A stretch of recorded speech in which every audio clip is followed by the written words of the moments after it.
Septembre 1972. Berlin-Ouest. Des ouvriers du bâtiment manœuvrent des excavatrices près de la gare de l'Erter. Soudain, un cri retentit. « Stop ! Il y a des os ici. » À peine quelques mètres sous la surface, le métal des pelles vient de heurter des restes humains. 2 squelettes gisent dans la terre depuis 27 ans. Des éclats de verre brillent encore entre les mâchoires. Ce que la police vient de découvrir va mettre fin à l'une des chasses à l'homme les plus longues de l'histoire moderne. Pourquoi le monde a-t-il cru pendant des décennies que cet homme s'était échappé en Argentine? La réponse se trouve dans le sol de Berlin. Le deuxième homme le plus puissant du Troisième Reich s'était volatilisé dans la nuit du 1er mai 1945. Les experts forensiques vont enfin révéler le sort de celui qu'Adolf Hitler appelait « mon camarade le plus fidèle ». En 1998, les analyses de l'acide désoxyribonucléique scelleront définitivement ce dossier controversé. 17 juin 1900. Wegeleben, royaume de Prusse. Martin Ludwig Bormann naît dans une famille de la classe moyenne inférieure. Son père est un simple employé des postes. Rien dans cette enfance modeste ne laisse présager qu'il deviendra le gardien du leader le plus craint du XXe siècle. Bormann commence son parcours dans les groupes paramilitaires des Freikorps en 1922. Le jour, il gère une grande exploitation agricole. La nuit, il prépare l'action politique violente, 17 mars 1924. Son nom apparaît pour la première fois dans un dossier criminel. Les tribunaux prussiens condamnent Bormann à 1 an de prison. Il est complice d'un meurtre brutal. Son complice s'appelle Rudolf Höss, le futur commandant du camp d'Auschwitz. Leur victime, Walter Kadov. Il soupçonne Kadov d'avoir dénoncé un membre des Freikorps aux autorités françaises qui occupent la Ruhr. Le 31 mai 1923, la sentence tombe dans une forêt. Höss, Bormann et leurs complices traînent Kadov dans les bois. Le passage à tabac est sauvage. L'homme est roué de coups jusqu'à ce que mort s'ensuive. C'est le baptême du sang pour Bormann. À sa sortie de prison en 1925, il change de méthode. Il ne frappe plus. Il organise. Bormann devient un bureaucrate méticuleux au sein du parti nazi. Il prend sa carte en 1927 et intègre la SS en 1937. À première vue, un modeste employé des services d'assurance du parti. Mais en réalité, un prédateur administratif. Martin Bormann possède un talent unique, transformer la paperasse en pouvoir absolu. En 1937, il est transféré au bureau de Rudolf Hess, le numéro 2 du régime. C'est ici que commence son ascension silencieuse. Il crée des structures complexes. Il s'immisce dans chaque décision. Il devient le filtre indispensable entre Hitler et le reste du monde. Sans charisme, sans talent oratoire, il écarte pourtant tous les vétérans de la politique nazie. Comment un simple gestionnaire d'assurance a-t-il pu dominer l'élite du Reich? Son secret résidait dans l'ombre. Il était celui qui tenait les comptes, celui qui gérait la fortune personnelle du dictateur, celui qui décidait qui pouvait entrer dans le bureau du Führer. 10 mai 1940. Le pouvoir bascule. 10 mai 1941. Rudolf Hess, le numéro 2 du régime nazi, s'installe seul aux commandes d'un Messerschmitt 110. Il décolle. Sa destination, l'Écosse. Hess veut négocier une paix non autorisée avec les Britanniques, mais dès son atterrissage, les soldats l'arrêtent. Il finira la guerre derrière les barreaux d'une prison anglaise. Pour Berlin, c'est une catastrophe diplomatique absolue. La presse mondiale se moque du Reich, mais pour un homme, c'est une opportunité unique. Son nom, Martin Bormann. Comment un simple bureaucrate a-t-il pu évincer les généraux? La réponse tient en une date. Le 12 mai 1941, Adolf Hitler nomme Bormann chef de la chancellerie du parti. 17 jours plus tard, un décret officiel lui transfère tous les pouvoirs de Hess. Le 12 avril 1943, il reçoit le titre ultime, secrétaire du Führer. À 42 ans, cet ancien employé d'assurance devient le verrou de l'Europe. Il contrôle désormais l'accès au dictateur. À première vue, un assistant dévoué. Mais en réalité, le véritable cerveau administratif du Reich. La stratégie de Bormann est une mécanique de précision. Il installe son bureau dans l'antichambre même du bureau de Hitler. Rien ne passe sans son accord. Il filtre les visiteurs, intercepte les rapports et trie le courrier personnel du chef. Bormann traite chaque document non militaire avant qu'il ne touche la table de travail de Hitler. Il note tout. Chaque parole, chaque décision, chaque caprice est consigné dans ses carnets. Il devient l'ombre du pouvoir. Le 1er décembre 1942, L'étau se resserre sur l'administration. Tous les districts deviennent des districts de défense. Les chefs du parti ne répondent plus qu'à une seule personne, Bormann. Sur l'image, on voit la hiérarchie nazie se plie à ses ordres. En pratique, il dirige l'effort de guerre civile. Cela concerne l'Allemagne, mais aussi chaque territoire occupé. L'homme de l'ombre gère désormais la vie de millions de personnes, mais ce n'était que le début de l'horreur. Les documents du tribunal de Nuremberg sont formels. Bormann est un rouage central du génocide. Le 31 mai 1941, il signe le décret étendant les lois raciales au territoire de l'Est. Le 9 octobre 1942, il franchit une étape définitive. Il déclare que la question juive ne se réglera plus par l'émigration. Sa solution, l'application d'une force implacable dans les camps spéciaux en Pologne. On entend le bruit sec des tampons sur les ordres d'exécution. L'architecte Albert Speer a décrit l'homme dans ses mémoires. Même au milieu des criminels nazis, Bormann choquait par sa rudesse. Il n'avait aucune culture, aucun raffinement. Speer écrit qu'il traitait ses propres subalternes comme du bétail. Sa seule mission était d'exécuter les ordres de Hitler avec une brutalité mécanique. Il ne posait pas de questions, il frappait. Pourquoi Hitler admirait-il un homme aussi violent? Comment Bormann a-t-il réussi à réduire au silence les dernières voix modérées du régime? Les événements se sont accélérés lorsque l'armée rouge a commencé l'encerclement final de Berlin. Les bunkers ont remplacé les palais.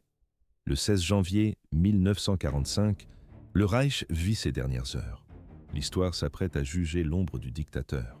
29 avril 1945.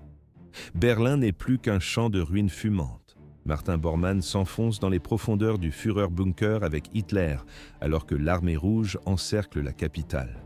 Le Reich de Milan s'écroule sous le poids du béton et de l'acier. À l'est, les divisions soviétiques progressent rue par rue. Au-dessus du bunker, les bombes alliées terminent de raser la chancellerie. L'air est lourd, saturé de poussière et de peur. Dans la salle des cartes, Hitler dicte ses dernières volontés. À 3 heures du matin, 4 hommes se tiennent devant lui. Wilhelm Burgdorf, Joseph Goebbels, Hans Krebs et Martin Bormann. Ils signent le testament final. À l'image, le papier jauni et les signatures nerveuses. Hitler désigne Bormann comme son camarade de parti le plus fidèle. Il le nomme officiellement exécuteur testamentaire. Dans la foulée, Hitler épouse Eva Braun. Une cérémonie civile expéditive entre 4 murs de béton armé, 30 avril. 14h30. Le silence tombe sur le bunker. Hitler et Eva Braun se donnent la mort. Elle avale une capsule de cyanure. Lui se tire une balle dans la tête. À l'image, des soldats transportent des corps enroulés dans des couvertures. Les cadavres sont montés dans le jardin de la chancellerie, arrosés d'essence et brûlés. Bormann observe les flammes. Selon les ordres ultimes du dictateur, il est désormais ministre du parti. Il occupe la position la plus haute de l'organisation nazie. Pourquoi rester dans ce trou à rats? Pour négocier. Bormann et Goebbels contactent les soviétiques pour demander un armistice. La réponse tombe, brutale. Reddition inconditionnelle uniquement. Goebbels se suicide à son tour. Le 1er mai au soir, l'ordre de fuite est donné. Bormann prend la tête du dernier groupe. Le plan est une course contre la mort à travers les entrailles de Berlin. Le groupe descend dans les tunnels sombres du métro. Ils avancent dans les rails vers la station Friedrichstraße. À 23h, Bormann sort enfin à l'air libre. Avec lui, le médecin SS Ludwig Stumpfegger, le chef des jeunesses hitlériennes Arthur Axmann et le pilote Hans Bauer. Ils transportent une copie du testament de Hitler comme une relique. L'odeur de brûlé est étouffante. Sur le pont Weidendammmer, le groupe tente une percée derrière un char Tiger. Un obus anti-char frappe le blindé de plein fouet. Une explosion de feu et de métal. Bormann et Stumpfegger sont projetés au sol par le souffle. Ils se relèvent, sonnés, et traversent la rivière Spree à la 3e tentative. Ils longent les voies ferrées vers la gare de l'Erter. La zone est infestée de patrouilles russes. Axmann décide de se séparer d'eux. Il part seul mais tombe sur une unité soviétique. Il fait demi-tour et se cache. Quelques minutes plus tard, sur un pont près de la gare, il aperçoit 2 formes allongées. À la lumière de la lune, il identifie les corps, Bormann et Stumpfegger. Pas de blessures visibles, pas de sang. À première vue, 2 fuyards abattus, mais en réalité, le début d'une énigme mondiale. Les corps disparaissent avant que les Alliés n'occupent la zone. Les recherches ne donnent rien. Les rumeurs de fuite vers l'Amérique du Sud s'emballent. La traque du fantôme de Bormann commence. Elle va durer des décennies. L'histoire s'est arrêtée sur ce pont de chemin de fer, mais le mystère, lui, ne faisait que commencer. Juillet 1946, Munich, Allemagne. Jacob Glass, le chauffeur personnel de Martin Bormann, s'arrête net dans la rue. Il affirme avoir croisé son ancien patron en pleine ville. Ce n'est que le premier signalement d'une longue série. Pendant les mois qui suivent la chute du Reich, c'est le chaos total. Les rapports se multiplient et se contredisent. On signale Bormann en Argentine, puis en Espagne, puis ailleurs. La police place sa femme sous surveillance constante. Ils attendent un signe, un message, une visite nocturne. Rien ne vient. Comment un homme si puissant peut-il s'évaporer? À première vue, il a réussi son exil, mais en réalité, personne n'a de preuves formelles. 21 novembre 1945. Palais de justice de Nuremberg. Le plus grand procès de l'histoire commence, mais un siège reste vide, celui de Bormann.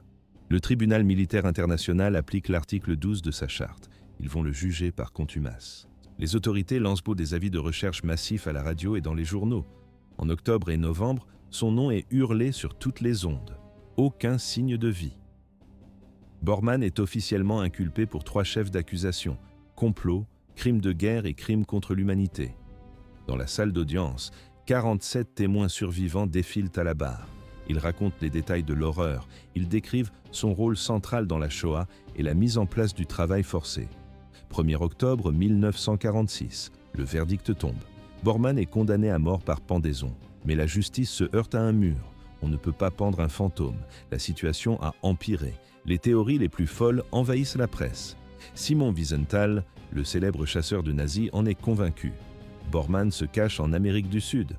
En 1964, l'Allemagne de l'Ouest met le prix fort. 100 000 marks de récompense pour sa capture. C'est une fortune. Les témoignages pleuvent du monde entier. Australie, Danemark, Italie, Paraguay, Brésil. Reinhard Gehlen, l'ancien chef du renseignement militaire sur le front de l'Est, va encore plus loin. Dans ses mémoires, il affirme que Bormann était un espion soviétique et qu'il a rejoint Moscou. On l'imagine millionnaire en Argentine ou moine caché dans un monastère italien sous la protection du Vatican. Mais ce n'était que le début d'une nouvelle piste. En 1963, un postier retraité nommé Albert Krumnov sort du silence. Son récit est précis. Vers le 8 mai 1945, les soldats soviétiques lui ont donné un ordre: enterrer 2 corps trouvés près d'un pont ferroviaire, non loin de la gare de Lehrte. L'un portait un uniforme de la Wehrmacht, l'autre n'avait que ses sous-vêtements. Sur ce second corps, un collègue aurait trouvé un livret de solde au nom de Ludwig Stumpfegger, le médecin de la SS. À l'image, une zone industrielle grise et dévastée. En juillet 1965, la police creuse sur le site indiqué. Les pelleteuses retournent la terre pendant des jours. Résultat, néant. Le gouvernement allemand jette l'éponge. Berlin est un immense cimetière à ciel ouvert, rempli de fosses communes non répertoriées. 13 décembre 1971. L'Allemagne de l'Ouest cesse officiellement les recherches. C'est un choc pour les associations de victimes. Les chasseurs de nazis crient au scandale. Pour le monde entier, le fantôme de Martin Bormann a gagné. Il restera introuvable. L'erreur était interdite, mais l'enquête semblait morte, jusqu'à ce que des ouvriers de chantier ne fassent une découverte extraordinaire en creusant le sol de Berlin. Le secret était là, sous le béton.